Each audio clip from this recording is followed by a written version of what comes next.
Por que a psicologia e a psiquiatria não são ciências de fato atualmente nas universidades a nível mundial? Principalmente por causa da visão da psique, né? Eles não conseguem falsear a psique para poderem demonstrar o que é a psique, e também eles não têm uma metodologia, tanto não tem uma metodologia científica para falsear a psique, como não tem uma metodologia científica para entregarem para as diferentes pessoas, para elas aplicarem internamente e identificarem a sua psique e essas pessoas relatarem estarem identificando sua psique. Então esses dois fatores são X da questão que fazem da psicologia e psiquiatria não serem uma ciência de fato. Tá? Basicamente a visão acadêmica que as universidades têm do homem é que o homem é composto de matéria e mente, e eles não sabem explicar se a mente é algo físico, se ela é metafísica ou se ela é metafísica e física ao mesmo tempo. Então é por isso que a psicologia e a psiquiatria não são ciências de fato.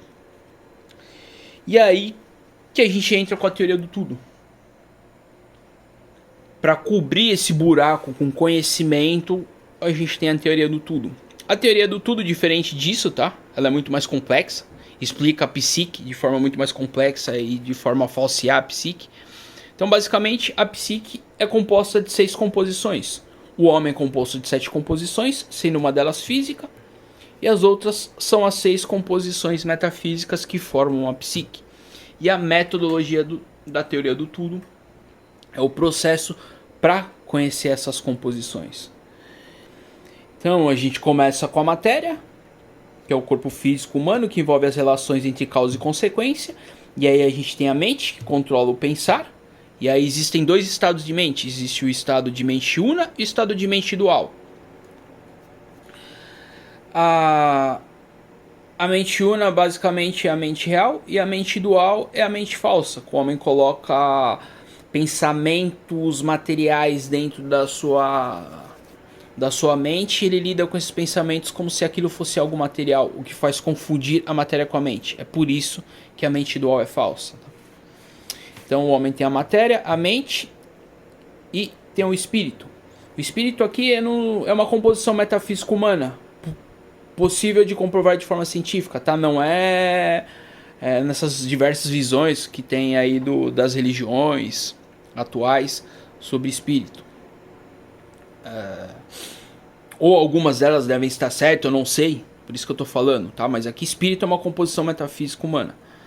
Então, o homem aplicando a teoria do tudo, ele vai percebendo cada uma das composições, e percebendo a terceira composição, ele vai entender que o que controla o sentir não é a mente, é o espírito. Então o espírito é uma composição que controla o sentir. E aqui a gente já começa o problema com relação às universidades atualmente e na visão que elas têm da psique. Que elas não entenderam ainda nem que não é a mente que controla o sentir, e que é outra composição, que é uma terceira composição para controlar o sentir. Já começa aqui, já no comecinho a gente já identifica um problema nas universidades. E aí, conforme o homem aplicou a teoria do tudo internamente, então ele não percebia essas composições e começou a perceber essas composições. Então a pessoa consegue entender o que era um estado interno de não se perceber para um estado de se perceber. E jogando a própria intenção pessoal para o estado de cada vez mais se perceber, essa intenção para o sentido de perceber é a vontade, que é uma quarta composição. Aí a vontade, basicamente, a pessoa vai ter uma união com a força. A força é o que pressiona o metafísico para o sentido da realidade da solução, né? Por isso que problema é problema, né? Problema é problema porque existe uma força contrária àquilo. E essa força contrária é o que eu chamo aqui de força. Então a vontade, basicamente, tem uma união com a força. E aí, lidando com essas 4 composições e jogando a quarta composição cada vez mais para o sentido da realidade, das profundezas da realidade, vai destacar a percepção, que é a quinta composição.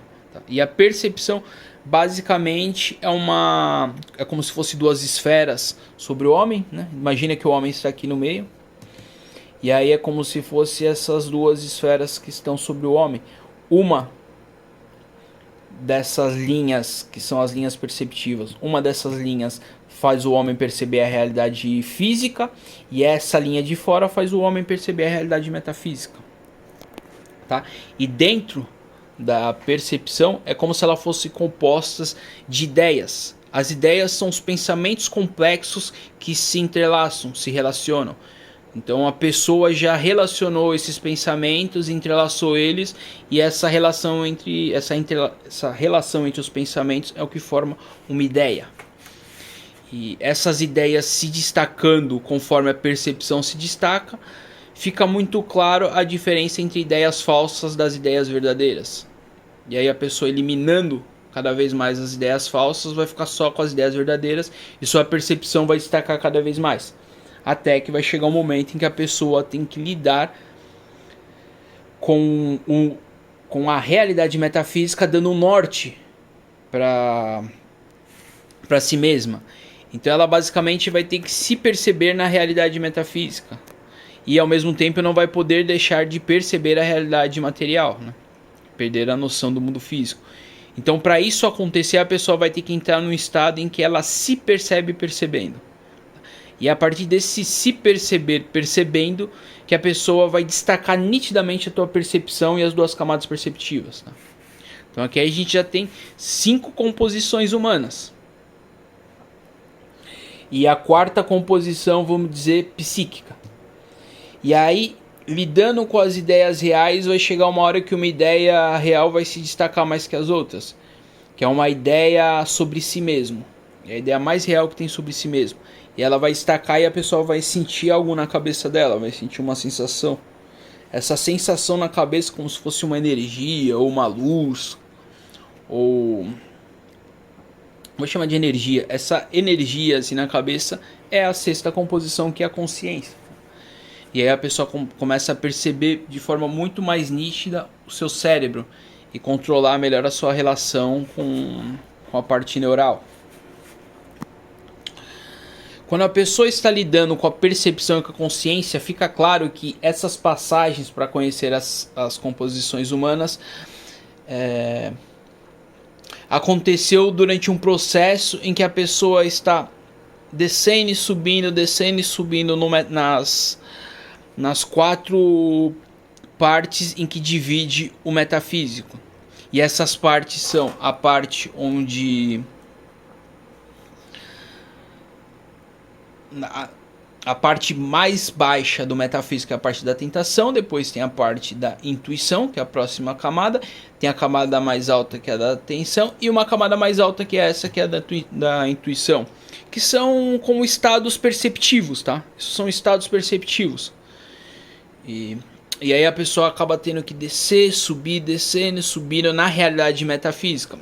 Aqui a pessoa vai estar num estado mais tranquilo, e aqui a pessoa... ela vai estar num estado em que algumas coisas vão tentar incomodar ela. Então ela vai ser testada nessa parte de baixo. Aí vai chegar uma hora, lidando com a consciência, que ela vai ser testada de forma muito clara, muito invasiva. E para lidar com essa experiência mais intensa, na camada da tentação, a pessoa vai ter que se prender a algo imutável. E esse imutável é a 7ª composição, que é a essência.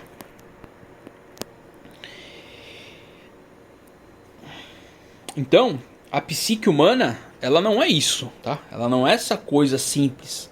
Ela é algo mais complexo, tá? A psique humana é isso.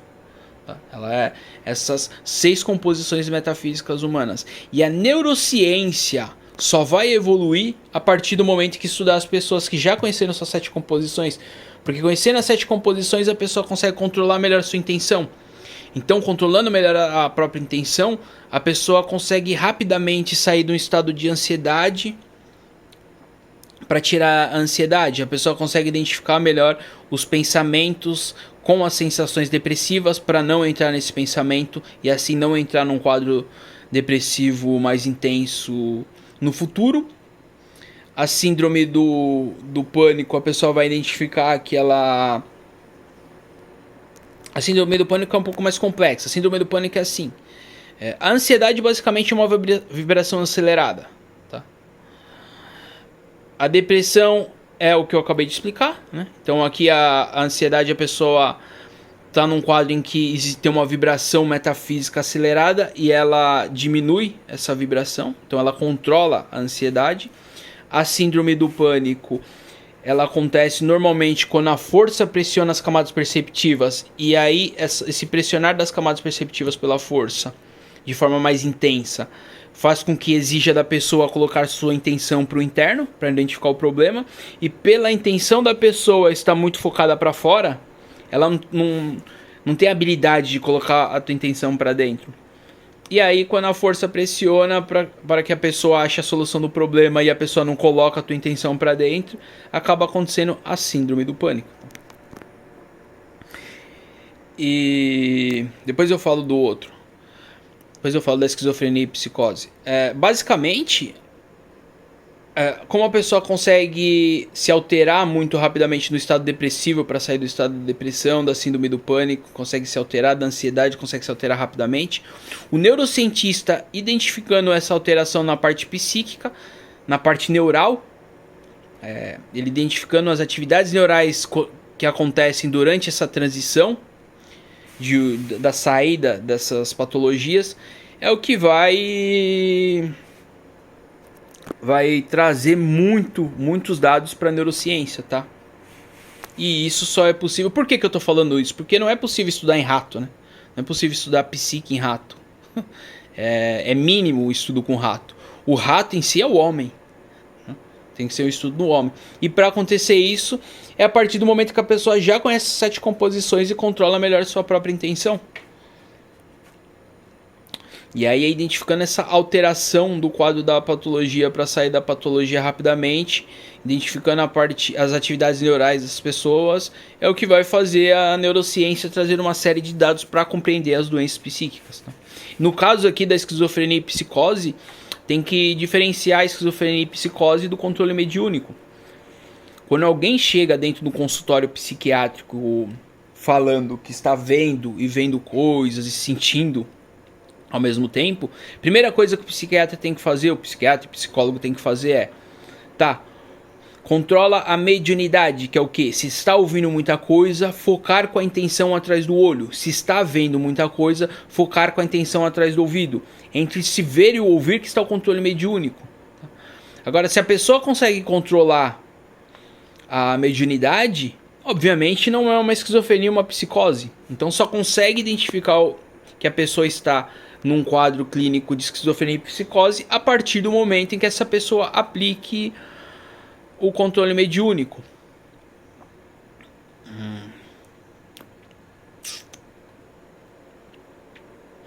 Então é muito delicado isso e os psiquiatras têm que se atentar para isso, tá? E aí, se a pessoa consegue controlar a sua mediunidade, né? Obviamente é uma visão e percepção metafísica, né? E não... que normalmente vem também acrescentada de sensação. Então quando a pessoa controla esse ver e ouvir, ela automaticamente controla a sensação também. Então se não é uma esquizofrenia e psicose, é só um ver e ouvir do metafísico. É uma mediunidade. E dentre tudo que está no mundo acadêmico, o que está mais perto de identificar a realidade metafísica?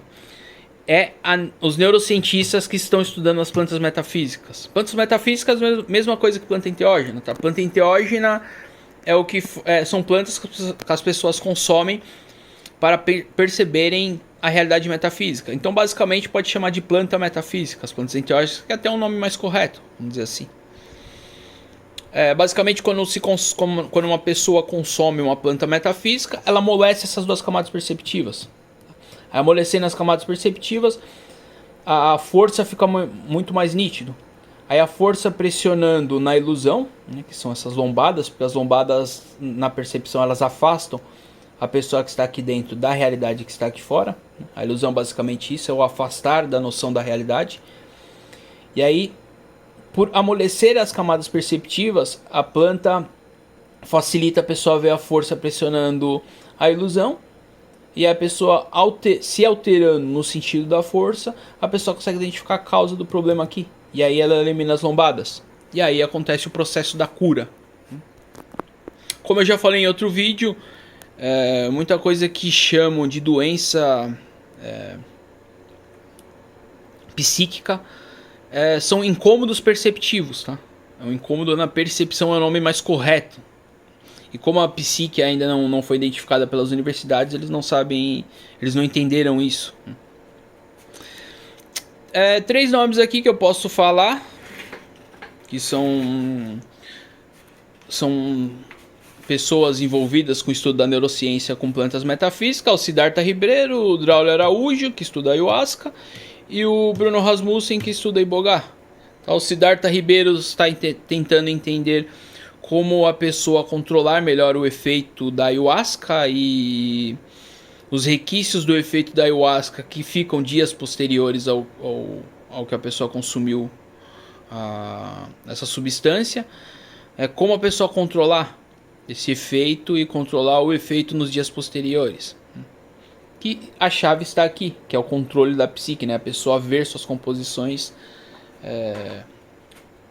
psíquicas, e aí a pessoa consegue controlar a tua psique. Aí o Draulio Araújo, ele tem fala dele dizendo que existe uma realidade além que a gente precisa identificar de forma científica, né, que é a realidade metafísica. E para identificar isso de forma científica, esse é o processo da teoria do tudo. O Bruno Rasmussen, que trabalha com Iboga, normalmente com pessoas drogadictas. E aí, na saída dessas pessoas da drogadição sob o efeito de Iboga, que é uma planta consumida por tribos na África, muitas dessas pessoas acabam tendo visões de tribos africanas ou visão de uma entidade que é uma mulher de cabelo branco. E essa mulher de cabelo branco, nas tribos africanas, que é uma mulher, vamos dizer, uma entidade metafísica, nas tribos africanas eles dizem que essa mulher, né, que eles também veem essa mulher, que ela é como se fosse a mãe da planta Iboga. Então tem visões semelhantes aqui, né? Aqui dentro do consultório psiquiátrico, com as visões semelhantes a algumas tribos africanas que consomem Iboga. O que também identifica que existe uma realidade além, que é a realidade metafísica, que para compreender também tem que ser através da teoria do tudo.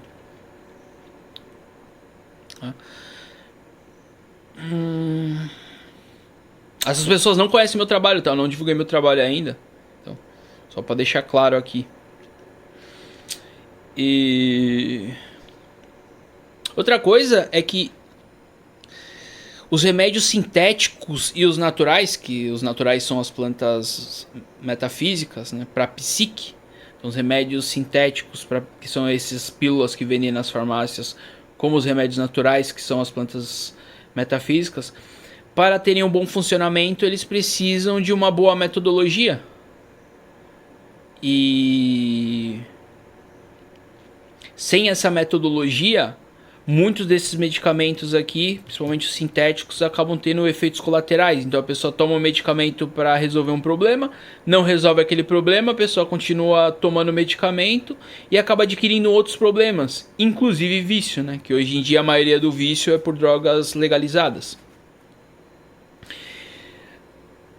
E por que esse medicamento não funciona? Porque basicamente ali mais de 90% todos os medicamentos sintéticos, eles precisam de uma boa metodologia para terem um funcionamento. Então, sem a metodologia da teoria do tudo para o homem conhecer sua psique, para o homem controlar sua psique, identificar os problemas na psique, fica muito difícil desses medicamentos funcionarem, né? Isso, claro, isso junto com a psicoterapia, né? Com as psicoterapias que funcionam cada uma especificamente para um dado clínico. Então é muito importante, tá? A teoria do tudo não só para falsear a psique e as pessoas identificarem a parte psíquica e a gente colocar fazer da psicologia e psiquiatria uma ciência, como também para o funcionamento dos diferentes medicamentos. E é isso.